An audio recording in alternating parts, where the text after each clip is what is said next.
Épictète croyait que le véritable bonheur et la paix intérieure sont à la portée de chacun, quel que soit le chaos environnant.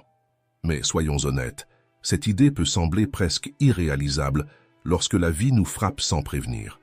Les maladies qui affaiblissent le corps, les relations qui nous brisent, les trahisons inattendues, les crises politiques qui sapent notre stabilité. Face à tout cela, comment trouver la sérénité sans tomber dans l'insensibilité ou l'aveuglement?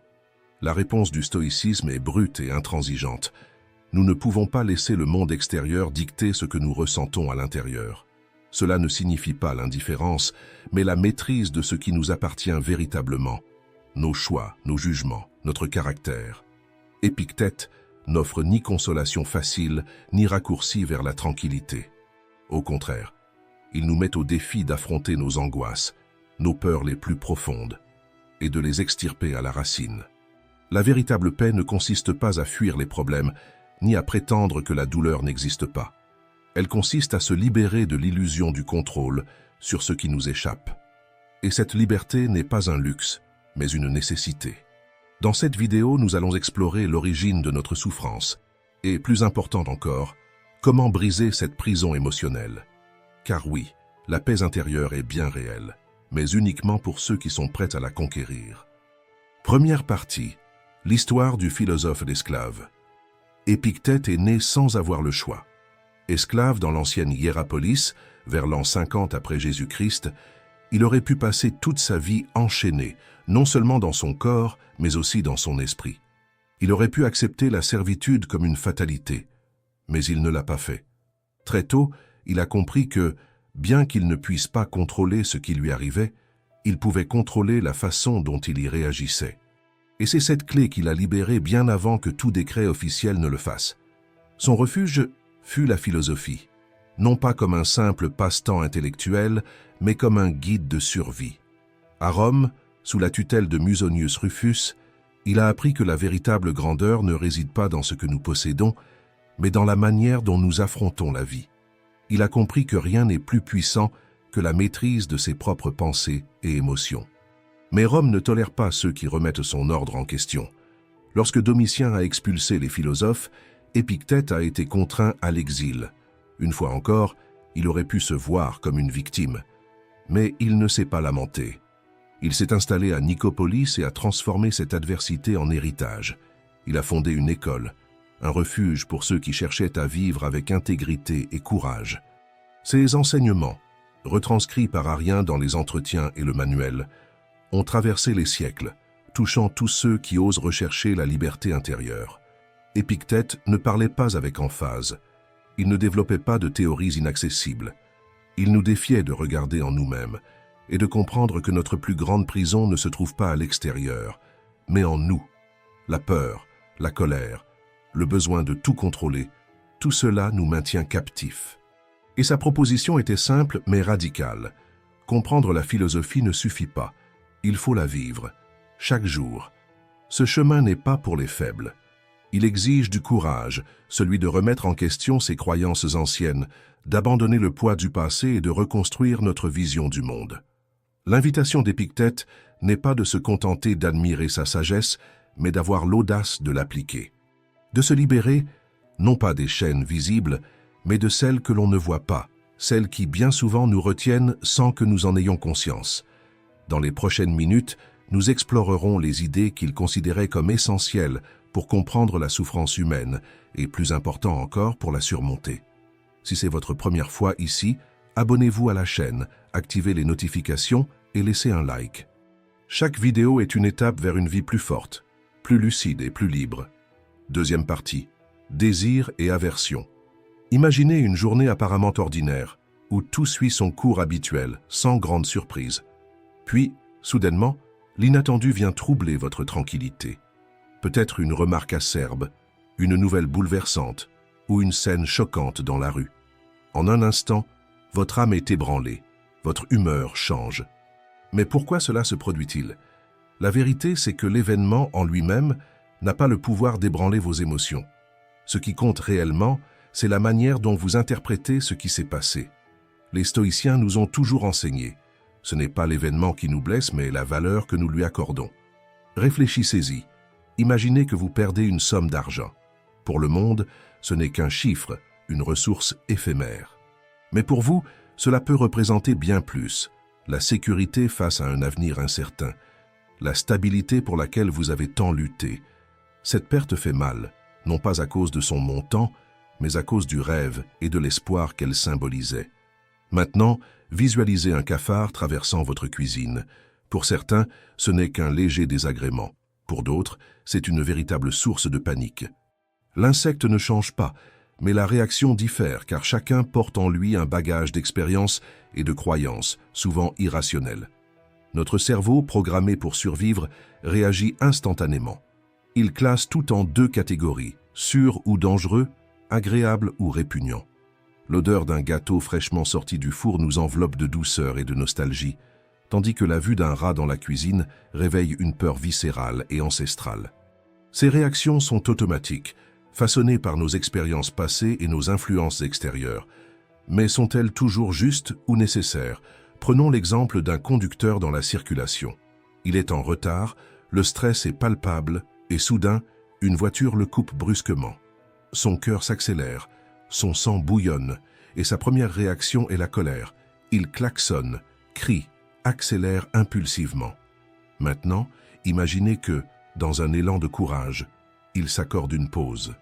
Il prend une profonde inspiration et bien que son cœur batte encore fort, il réfléchit. Ce geste était-il motivé par l'imprudence ou par une urgence? Qu'ai-je à gagner en cédant à la colère? Ce simple changement de perspective transforme le chaos en un simple incident neutre, un instant qui ne mérite pas de lui voler sa paix. Combien de fois vous êtes-vous laissé emporter par des impulsions sur le moment pour ensuite regretter une réaction excessive? Combien de fois de petites contrariétés se sont-elles transformées en tempêtes émotionnelles qui, finalement, n'ont jamais eu lieu? Notre esprit a cette tendance à amplifier l'insignifiant, mais imaginez que, plutôt que de réagir automatiquement, vous preniez un pas de recul, observiez chaque émotion émergente et choisissiez votre réponse en pleine conscience. Au travail, lorsqu'un collègue lâche une remarque agaçante, votre réaction instinctive pourrait être une riposte cinglante, déclenchant un conflit inutile. Mais si vous vous accordez un bref instant de pause, vous pourriez réaliser que cette remarque n'était pas une attaque personnelle, mais simplement une imperfection humaine. Cette infime distance entre le stimulus et la réaction est ce qui sépare ceux qui sont esclaves de leurs émotions de ceux qui détiennent un véritable pouvoir sur eux-mêmes. En apprenant à questionner vos impulsions, vous vous libérez. Il ne s'agit pas de supprimer vos émotions, mais de choisir comment y répondre, en accord avec vos valeurs et non sous l'emprise de réflexes incontrôlés. Ce choix conscient transforme les conflits en opportunités de croissance et préserve votre paix intérieure. Imaginez la force de cet exercice. Chaque fois qu'une émotion intense surgit, arrêtez-vous. Respirez. Observez ce qui se passe en vous. Ressentez la colère, la peur, l'anxiété. Demandez-vous, est-ce une menace réelle ou simplement le reflet de mes peurs et croyances accumulées? Bien souvent, le danger que nous percevons est bien plus grand que la réalité. En agissant en fonction de vos valeurs, plutôt qu'en réagissant impulsivement, vous découvrez une nouvelle liberté, celle de ne pas être dominé par le tumulte des émotions.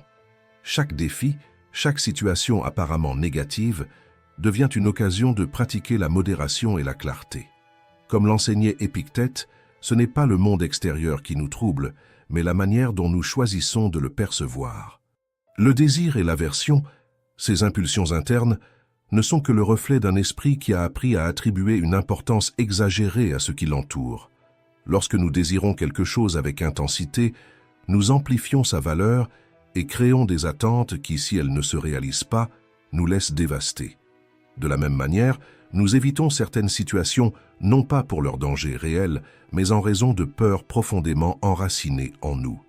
En remettant en question le sens que nous attribuons à chaque événement, vous découvrez le pouvoir de transformer votre réalité.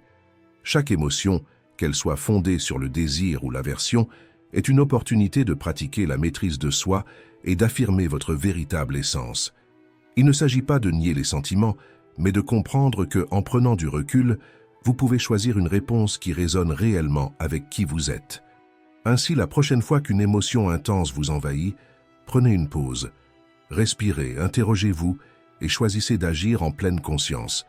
Ce simple geste peut transformer votre vie en faisant de chaque défi une leçon précieuse d'autoconnaissance et de liberté intérieure. Rappelez-vous, ce ne sont pas les événements qui vous impactent, mais la signification que vous leur donnez. Et en maîtrisant cet art, vous vous rapprochez d'une existence plus calme, plus lucide et surtout véritablement libre. Troisième partie, l'anatomie de la souffrance. Désirer et éviter sont des forces essentielles de la vie. Vous voulez progresser, réussir, être reconnu. Et en même temps, vous voulez éviter la douleur, l'échec, le rejet. Mais lorsque ces impulsions ne sont pas comprises, elles deviennent les architectes de votre propre souffrance. Épictète nous met en garde. Le problème ne vient pas du désir en lui-même, mais de ce que nous choisissons de désirer. Lorsque nous poursuivons ce qui échappe à notre contrôle, nous ouvrons inévitablement la porte à la frustration. Lorsque nous rejetons ce qui est inévitable, nous ne faisons que prolonger notre douleur. Que se passerait-il si, au lieu de lutter contre cela, nous apprenions à orienter nos désirs vers ce que nous pouvons réellement influencer? Imaginez une conversation avec un ami. Vous vous exprimez avec conviction, mais il n'est pas d'accord avec vous. L'irritation surgit. Pourquoi? Parce qu'au fond, vous voulez être compris. Vous voulez que l'autre voie le monde à travers votre regard. Mais ce besoin échappe à votre contrôle. Et si vous acceptiez que la compréhension de l'autre ne dépend pas de vous? Au lieu de vous épuiser à vouloir changer son opinion, vous vous concentrez sur ce que vous maîtrisez, la clarté de vos paroles, votre patience pour écouter. Le résultat? Votre paix intérieure ne dépend plus d'une réponse extérieure. Vous agissez librement, sans porter le poids d'attente que vous ne pouvez garantir. Le stoïcisme nous enseigne que la véritable force ne réside pas dans la résistance aveugle, mais dans l'adaptation intelligente. Pour les stoïciens, la seule chose réellement en notre pouvoir est notre conduite. Le seul bien véritable est l'excellence morale. Le seul mal réel est le vice. Tout le reste n'est qu'un décor éphémère. Appliquez cela à un contexte plus exigeant, votre travail. Vous avez une idée brillante, mais c'est un collègue qui en récolte le mérite. L'indignation monte aussitôt. Vous pourriez vous laisser envahir par la colère, nourrir du ressentiment et ruminer cette injustice pendant des jours. Mais qu'est-ce que cela changerait? Et si, au lieu de cela, vous choisissiez de vous délester de ce fardeau? Si vous acceptiez que la reconnaissance extérieure ne soit jamais une certitude et que la seule validation qui compte vraiment est la vôtre? Soudain, votre énergie est libérée pour ce qui importe réellement. Continuez à progresser, affiner vos compétences, bâtir quelque chose que personne ne pourra vous enlever. La souffrance naît lorsque nous confions notre bonheur aux mains d'autrui. Épictète nous met au défi de le comprendre. Si votre bien-être dépend de l'argent, du statut, de la santé ou de l'approbation des autres, vous devenez l'esclave de l'imprévisible. Prenons un exemple simple. Vous avez planifié un voyage depuis des mois, pensé chaque détail, nourri chaque attente. Mais, soudainement, tout est annulé. Vous pouvez vous révolter, insister sur l'injustice, vous abandonner à la frustration. Ou alors, vous pouvez choisir une autre voie, accepter le changement et trouver une nouvelle façon de profiter de ce temps. Si votre bonheur dépendait uniquement de ce voyage, vous souffrez. Mais si vous comprenez que le plaisir peut se trouver sous d'autres formes, vous découvrez une liberté inattendue. C'est cela le véritable détachement, non pas l'indifférence, mais la capacité à transformer le changement en opportunité. À présent, élargissez ce concept à quelque chose d'infiniment plus profond. Les personnes que vous aimez. L'amour nous rend vulnérables. Nous voulons garder les êtres chers près de nous, les rendre permanents, créer des certitudes là où la vie ne nous offre que des incertitudes. Mais cette lutte est vaine. Nous perdons des amis, des relations se terminent, des êtres chers disparaissent. Lorsque nous nous accrochons à l'illusion du contrôle, la souffrance s'intensifie. La douleur de la perte est réelle. Le temps l'adoucit mais ne l'efface pas. Et pourtant, la racine de la souffrance ne réside pas dans la perte elle-même, mais dans l'idée que nous aurions pu l'empêcher. Accepter cette vérité ne nous rend pas insensibles, mais nous apprend à aimer plus profondément. Au lieu de craindre la fin, nous apprenons à savourer chaque instant avec sincérité. Oui, renoncer à certains désirs et certaines peurs peut sembler impossible. Mais c'est précisément en lâchant prise, en libérant ce qui n'a jamais été sous notre contrôle, que nous trouvons la véritable paix. Cela ne signifie pas effacer les émotions. Elles existeront toujours. Ce qui change, c'est la manière dont nous choisissons de les utiliser. La colère peut nous consumer ou nous pousser à agir avec intégrité. La peur peut nous paralyser ou nous rendre plus vigilants. La frustration peut nous empoisonner ou nous inciter à nous dépasser. À chaque fois que nous concentrons notre attention sur ce que nous pouvons contrôler, nous reprenons le pouvoir sur notre propre vie. Et ce pouvoir n'est pas un privilège réservé à quelques-uns. Il est à la portée de quiconque accepte de regarder la réalité avec courage. Alors, lorsque l'adversité surgira, souvenez-vous, votre force ne réside pas dans ce qui vous arrive, mais dans la manière dont vous y répondez. Chaque obstacle, chaque perte, chaque tournant inattendu est une invitation à devenir plus résilient. Tout comme une rivière sculpte son chemin à travers les rochers et les ravins, vous pouvez laisser les épreuves façonner votre force, au lieu de les laisser vous enfermer. L'impermanence de la vie nous enseigne une vérité essentielle. Rien ne dure éternellement, ni le plaisir, ni la douleur. Lorsque nous acceptons cela, nous ouvrons l'espace pour quelque chose de plus grand. Pour la gratitude sincère, pour la liberté émotionnelle, pour une existence vécue sans crainte, mais avec présence. Et c'est dans cet équilibre, entre accepter ce que nous ne pouvons pas changer et agir sur ce qui est en notre pouvoir, que nous trouvons la véritable liberté. Une liberté qui ne dépend pas des circonstances, mais de nos choix. Une liberté qui nous permet de vivre avec courage, avec authenticité, et avec la certitude que chaque expérience, aussi difficile soit-elle, fait partie du chemin qui nous rend plus complets et plus forts. Partie 4. La transformation intérieure. Le changement qui transforme véritablement votre vie ne vient pas de l'extérieur, mais de l'intérieur. Vous pouvez tenter d'organiser le monde autour de vous, de créer des routines parfaites, d'éviter l'inconfort, mais si votre esprit reste prisonnier de l'anxiété, du désir et de la frustration, tout cela sera vain. Pour les stoïciens, la liberté réside dans la manière dont nous interprétons les événements et non dans les événements eux-mêmes. Épictète enseigne que ce qui nous affecte réellement, ce ne sont pas les circonstances, mais la façon dont nous y réagissons. Cela semble simple, mais appliquer ce principe est l'un des plus grands défis de l'existence. Imaginez que vous êtes coincé dans un embouteillage, en retard pour un rendez-vous important. La chaleur dans la voiture, l'impatience des conducteurs qui klaxonnent, l'horloge qui tourne, tout semble conspirer pour alimenter votre irritation. Votre esprit déclenche alors une série de pensées automatiques. Pourquoi ces gens n'avancent-ils pas plus vite? Ou cela m'arrive toujours à moi? Mais maintenant réfléchissez. S'énerver va-t-il changer la circulation?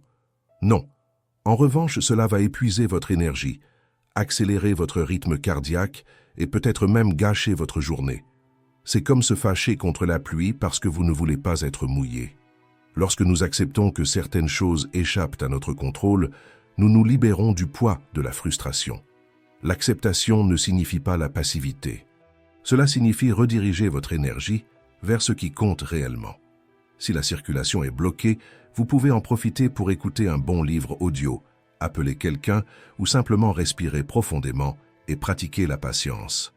Ces petits changements de perception créent une vie plus sereine. Épictète nous enseigne aussi l'impermanence. Rien ne dure éternellement. Et comprendre cela nous aide à apprécier pleinement le présent. Pensez à votre tasse de café préférée. Vous l'aimez, elle fait partie de votre quotidien. Mais si un jour elle tombe et se casse, cela efface-t-il tous les bons moments que vous avez passés avec elle? Non. Il en va de même pour les relations. Aimer quelqu'un sincèrement, ce n'est pas chercher à le retenir pour toujours, mais savourer sa présence avec gratitude. Cela ne signifie pas être froid ou détaché, bien au contraire. L'acceptation nous permet d'aimer avec plus d'authenticité, sans la peur paralysante de la perte. Souvent, la souffrance vient de notre désir de contrôler ce qui nous échappe. La véritable paix surgit lorsque nous renonçons à cette illusion de contrôle, lorsque nous cessons de lutter contre la vie et apprenons à avancer avec elle. Voulez-vous appliquer cela au quotidien? Essayez ceci. Observez la réalité telle qu'elle est. Lorsqu'une situation vous dérange, arrêtez-vous un instant et questionnez vos pensées. Voyez-vous les choses telles qu'elles sont ou telles que vous voudriez qu'elles soient? Acceptez l'impermanence. Rien n'est éternel, ni la douleur, ni la joie.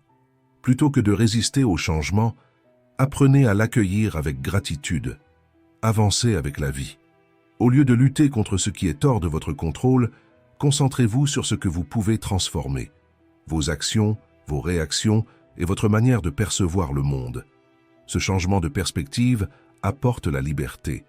Le chaos et l'ordre coexisteront toujours, et la sérénité naît lorsque nous l'acceptons.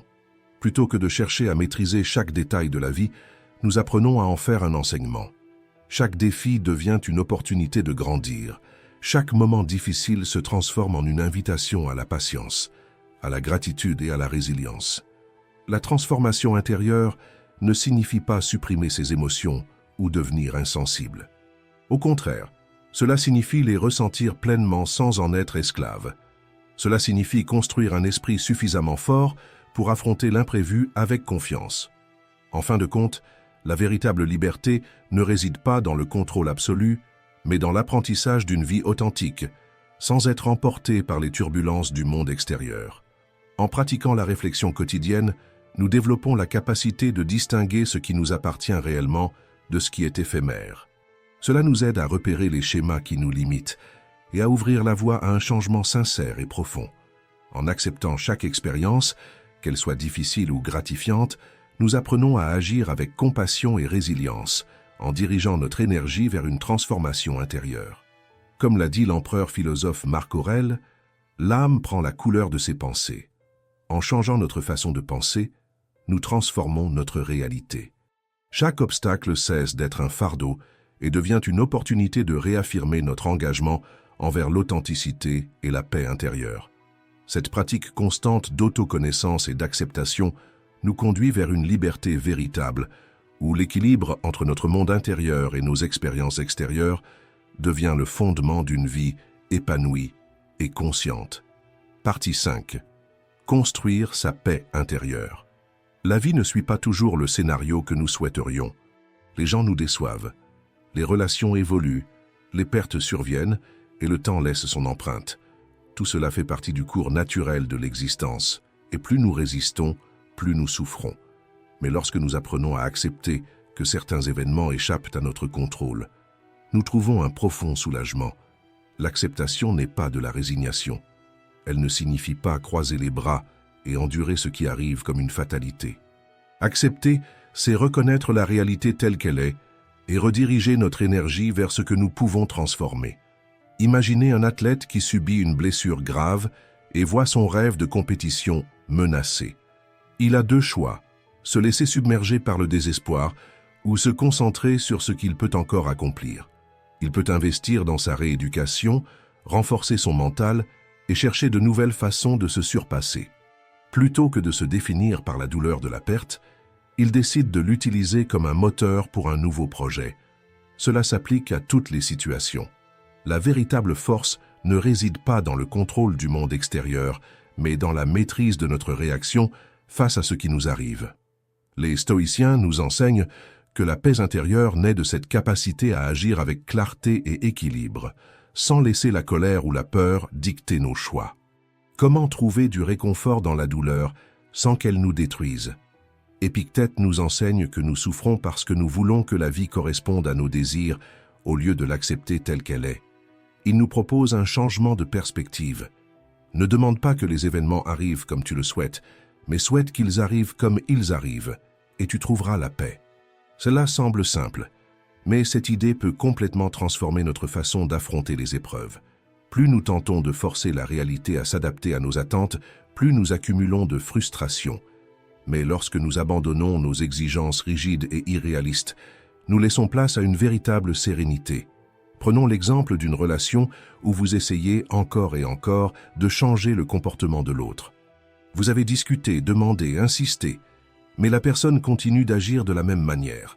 La frustration grandit et sans vous en rendre compte, vous gaspillez votre énergie à vouloir contrôler l'incontrôlable. Et si, au lieu de cela, vous acceptiez que le changement ne dépend pas de vous mais de l'autre?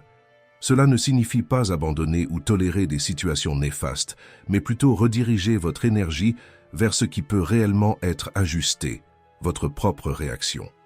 En changeant de perspective, vous éliminez des tensions inutiles et vous vous allégerez. Comment appliquer cette philosophie au quotidien? Reconnaissez ce qui échappe à votre contrôle. De nombreux événements ne dépendent pas de vous. Tenter d'imposer un scénario précis à la vie ne fait qu'engendrer de la frustration. Dans une relation, cela peut signifier accepter que vous ne pouvez pas changer l'autre, mais que vous pouvez choisir comment vous réagissez à lui. Changez votre focalisation. Au lieu de souhaiter que les choses soient différentes, apprenez à vouloir qu'elles se déroulent telles qu'elles sont. La véritable paix vient lorsque nous cessons de lutter contre la réalité. Cultivez la sérénité. Lorsque vous vous alignez avec le cours naturel de la vie, vous vous libérez de tensions inutiles et trouvez un point d'équilibre. Cela vous apporte non seulement une paix intérieure, mais vous rend aussi plus fort pour affronter les défis. Un dernier défi. Aujourd'hui, mettez-vous au défi d'abandonner votre résistance intérieure. Acceptez ce qui est, sans chercher à façonner la réalité par la force. En faisant cela, vous découvrirez une paix bien plus grande que n'importe quel contrôle illusoire ne pourrait vous offrir. Après tout, la véritable liberté naît lorsque nous cessons de lutter contre la vie et apprenons à avancer avec elle. Si vous êtes arrivé jusqu'ici, laissez un commentaire. Courage stoïcien. Merci d'avoir regardé.